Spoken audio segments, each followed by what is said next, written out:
Et dodo. Tu veux que je te raconte l'histoire de la moufette qui fait évacuer une école ? Ok, mais par contre, moi, je ne raconte mes histoires qu'aux enfants qui se lavent les dents. Donc attrape ta brosse à dents, ton dentifrice, et tu frottes jusqu'à ce que l'histoire soit terminée. 3, 2, 1, 0. Est-ce que tu as déjà remarqué qu'il y a parfois des odeurs très agréables et d'autres très incommodantes ? Par exemple, un savon à la fleur d'oranger, un bouquet de lavande ou un gâteau qui sort du four. Ça sent trop bon. Mais les poubelles, des choux de Bruxelles à la vapeur ou une crotte de chien bien fraîche, berk, c'est tout de suite moins poétique. Eh bien là, je vais te demander d'imaginer l'odeur la plus horrible du monde. Un mélange entre choux de Bruxelles, poubelle et crotte de chien, saupoudré de litière pour chat pas vidée et parsemé de poissons pourris. C'est bon, tu l'as ?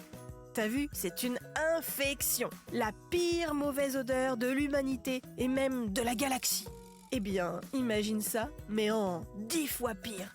C'est ce qu'il s'est passé dans une école du Canada. Les pauvres élèves n'ont pas pu aller dans leur classe pendant 1 semaine à cause de cette atroce puanteur. Mais qu'est-ce qui s'est passé ? Tous les chiens du monde sont venus y faire leur crotte. Tous les choux de Bruxelles de la planète ont été déversés dans les classes. Pas du tout. La raison est toute simple et toute petite. Je vais te dire ça dans un instant, mais avant, j'ai une question pour toi. Est-ce que tu sais combien tu as de canines ? D'ailleurs, c'est quoi une canine ? C'est les petites dents pointues, un peu comme les crocs de chien.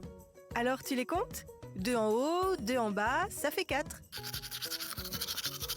Pour en revenir à notre histoire, un lundi matin, alors que les enfants arrivent dans leur classe, voilà que ça sent horriblement mauvais. Le mardi, c'est encore pire. Il est décidé d'évacuer l'école et de faire classe dans d'autres bâtiments de la ville. L'odeur est insupportable. Le mercredi, pas mieux. Mais que se passe-t-il dans cette école ? Quelqu'un a balancé des milliers de boules puantes ou quoi ? Eh non, c'est tout simplement une moufette qui s'est retrouvée enfermée dans l'école et qui, pour se protéger, a libéré cette odeur infecte. La moufette, tu sais, c'est ce petit animal à la fourrure noire et blanche et à la queue touffue en forme de plumeau, qu'on confond souvent avec un putois. Quand elle se sent menacée, la moufette libère un liquide puant pour se défendre. Eh bien, c'est super efficace. Les enfants ne sont pas revenus dans l'école de toute la semaine. Entre-temps, la moufette a été capturée et relâchée dans son milieu naturel. Comme quoi, on peut être petit, mais avoir de redoutables armes. Bon, montre-moi un peu tes dents. Fais A, fais I. C'est pas mal ça, bien blanche comme il faut. Tant pis pour vous les caries. Allez, maintenant, au lit. Je vais pas aller me coucher. Retrouvez les épisodes des Dents et Dodo sur le site et l'application BFM TV et sur toutes les plateformes de streaming.